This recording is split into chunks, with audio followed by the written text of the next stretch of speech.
అందరికీ నమస్తే అండి. రాష్ట్రంలో ఏముంది, దేశం మొత్తం పార్లమెంట్ ఎన్నికలకు సంబంధించి ఎన్నికల కోడ్ వచ్చేసింది. ఆల్రెడీ ఎలక్షన్ షెడ్యూల్ కూడా రిలీజ్ అయింది. ఆంధ్రప్రదేశ్లో 4వ విడతలో ఎన్నికలు జరగబోతున్నాయి. పార్టీల మార్పులకు సంబంధించి క్లారిటీ వచ్చేసింది. ఎమ్మెల్యేలు, ఎంపీలు ఎక్కడెక్కడ ఏ పార్టీలోకి వెళ్ళాలి ఏంటని డిసైడ్ అయ్యారు. ఆల్మోస్ట్ చాలా నియోజకవర్గాలకు అభ్యర్థులు కూడా ఫిక్స్ అయ్యారు. కానీ ఒక్క నాయకుడి విషయంలో ఎందుకో పార్టీలు ఆయన ఏ పార్టీలోకి వెళ్తారనేది ఇంకా పూర్తిగా డిసైడ్ అవ్వట్లేదు. ఆయన్ను తీసుకునే విషయంలో పార్టీలు కూడా ఒక నిర్ణయానికి రావట్లేదు. బహుశా నిజానికి ఆయన 99.99% బీజేపీలోకి వెళ్ళాలి, బీజేపీ నుంచే పోటీ చేయాల్సి ఉంది. కానీ కొన్ని బలమైన శక్తులు ఆయన్ను ఆపుతున్నాయి. సో ఇలా ఎంతకాలం ఆపుతాయి అనేది ఆయనకు కూడా తెలియదు, ఆయనకు కూడా తెలియట్లేదు. ఒక బలమైన శక్తి, కొన్ని బలమైన శక్తులు, కొన్ని బలమైన సమూహాలు.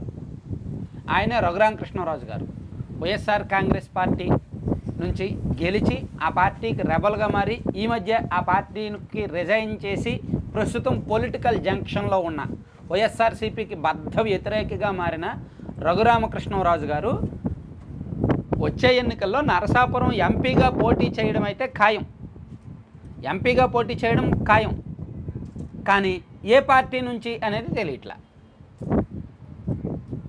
99.99% బీజేపీ నరసాపురం ఎంపీ అభ్యర్థి ఆయనే. కానీ ఆయన బీజేపీలోకి రాకుండా నేను గతంలో ఒక 10 రోజుల కిందట ఒక వీడియో చేశాను. అది చాలా సెన్సేషన్ అయింది. సో బీజేపీలో ఇలా కొన్ని అతీత శక్తులు ఉన్నాయి, Eluru Narasapuram BJP MP seat విషయంలో ఎటువంటి ట్విస్టులు జరుగుతున్నాయి, ఎటువంటి లాబింగులు జరుగుతున్నాయని నేను చెప్పాను కదా. అదే ఉత్కంఠ, అదే లాబింగు ఇప్పటికీ జరుగుతుంది. 10 రోజులైంది, ఇప్పటికీ కూడా అదే కథ నడుస్తుంది.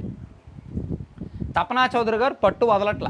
రేపు కూడా ఆయన ఒక ప్రోగ్రాం పెట్టాడు. పోలవరం నుంచి పట్టిసీమ నుంచి కైకలూరు వరకు ఒక పెద్ద ర్యాలీ పెట్టాడు. ఆయన భారీ ర్యాలీ, తన అనుచరులు, తన కార్యకర్తలు మొత్తం అందరికీ పిలుపునిచ్చాడు. సో తన బలాన్ని చూపించడానికి, బీజేపీ పెద్దలకు తన బలగాన్ని చూపించడానికి, ఏలూరు పార్లమెంటు సీటు తనకే వచ్చేలా చేయడానికి ఒకవైపు పార్టీ పెద్దల దగ్గరకు లాబింగులు చేస్తూనే, ప్రెజర్ తీసుకొస్తూనే, ఇక్కడ కూడా గ్రౌండ్ లెవెల్లో కూడా ఆయన పావులు కదుపుతున్నాడు అనమాట. అంటే అసలు ఎట్టి పరిస్థితుల్లో ఎంపీ సీట్ను వదిలిపెట్టట్లేదు, ఒడిసిపట్టే ప్రయత్నంలోనే ఉన్నాడు. సో అందుకు ఆయనకు ఇవ్వాల్సి వస్తే Eluru MP seat, Narasapuram MP seat ఖచ్చితంగా టీడీపీకి ఇవ్వాలి. సో అప్పుడు రఘురామకృష్ణరాజు గారు టీడీపీలోకి వెళ్ళాల్సి ఉంటుంది. ఈ కథ అంతా మీకు తెలిసిందే, ఈ కథ అంతా నేను గతంలో చెప్పిందే. సో ఇప్పటికీ ముగింపు రావట్లేదు అనేది నేను ఇప్పుడు చెప్తున్నా. సో ఇప్పటికీ కూడా ఈ కథ ముగిసిపోలా. రఘురామకృష్ణరాజు గారు అందుకే బీజేపీలోకి వెళ్ళడంలా. లేకపోతే ఇన్ని అభ్యర్థులు ప్రకటించి షెడ్యూల్ వచ్చేసి ఇంత పొలిటికల్ సీజన్ మొదలైపోయి ఇంత క్లారిటీ ఉన్నప్పుడు రఘురామకృష్ణరాజు గారు ఏదో ఒక పార్టీలో దూరిపోవాలి కదా, టీడీపీలోనో బీజేపీలోనో దూరిపోవాలి కదా. సో ఆయన అనుకున్నట్టు బీజేపీలోకే వెళ్ళాలి కదా. నరసాపురం నుంచి పోటీ చేయడానికి మొత్తం ఈ పార్టీ ప్రచారం కూడా మొదలు పెట్టేయాలి కదా. కానీ ఎందుకు మొదలు పెట్టట్లా? అడ్డంకులు వస్తున్నాయి. ఆ అడ్డంకులు ఏంటి? బీజేపీలో కొంతమంది శక్తులు ఆయన్ని అడ్డుకుంటున్నారు. సో కారణం ఏంటి? ఆయన బీజేపీలోకి వస్తే ఆయనకు నరసాపురం ఎంపీ సీట్ ఇవ్వాల్సి వస్తుంది, అప్పుడు ఏలూరు ఎంపీ సీట్ వదులుకోవాల్సి వస్తుంది.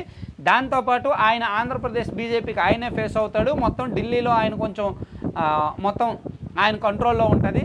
సో ఇదంతా ఆంధ్రప్రదేశ్ బీజేపీ మొత్తం ఆయన కంట్రోల్లోనే ఉంటుంది. ఆయనకి పై స్థాయిలో పరిచయాలు అవి గట్టిగా ఉన్నాయి అనేది. సో అందుకు ఆయన కూడా అటువైపు నుంచి లాబింగ్ చేసుకుంటున్నాడు. ఆయన కూడా అటువైపు నుంచి అమిత్ షా గారిని, జేపీ నడ్డా గారిని కలుసుకుంటూ అటువైపు నుంచి నరసాపురం ఎంపీ సీటు తనకు ఫిక్స్ అయ్యేలా ఆయన అటువైపు నుంచి చేసుకుంటే, వీళ్ళు ఇటువైపు నుంచి ఆర్ఎస్ఎస్ వైపు నుంచి లాబింగులు చేస్తున్నారు. సో అందుకే ఏది తేలట్లా పాపం. అందుకే రఘురామకృష్ణరాజు గారు ఇంకా బీజేపీలో చేరలేదు, ఇంకా క్షేత్రంలోకి దిగలేదు, ఇంకా ప్రచారం మొదలు పెట్టలేదన్నమాట. సో ఆయన ఏ పార్టీలోకి వెళ్తారు? బీజేపీ. కాకపోతే ఇన్ని అడ్డంకులు ఉన్నాయి. ఇన్ని అడ్డంకులు దాటుకొని ఆయన వెళ్ళడానికి ఇంకా సమయం పట్టేలా ఉంది. మరో 4-5 రోజులు పట్టేలాగానే ఉంది. అందుకే ఆయన అభిమానులు, ఆయన అనుచరులు ఎదురు చూస్తున్నారు. రఘురామకృష్ణరాజు గారు ఫీల్డ్లోకి రావాలి, జనంలో తిరగాలి, ప్రచారం మొదలు పెట్టాలి. ఎందుకంటే రఘురామకృష్ణరాజు గారికి గత ఎన్నికలకు ముందు ఉన్న బ్రాండ్ వేరు, ఇప్పుడున్న బ్రాండ్ వేరు. ఆయన పట్ల గత ఎన్నికల్లో ఆయన ఇమేజ్ వేరు, ఇప్పుడు ఆయనకున్న ఇమేజ్ వేరు.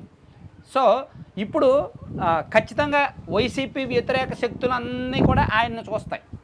కాబట్టి ఆయన ఎటువైపు వెళ్తారు, ఏం అడుగులు వేస్తారు, ఆయన్ని ఎంతకాలం వీళ్ళు అడ్డుకుంటారు అనేది కాస్త ఆసక్తికరంగానే మారింది. Thank you.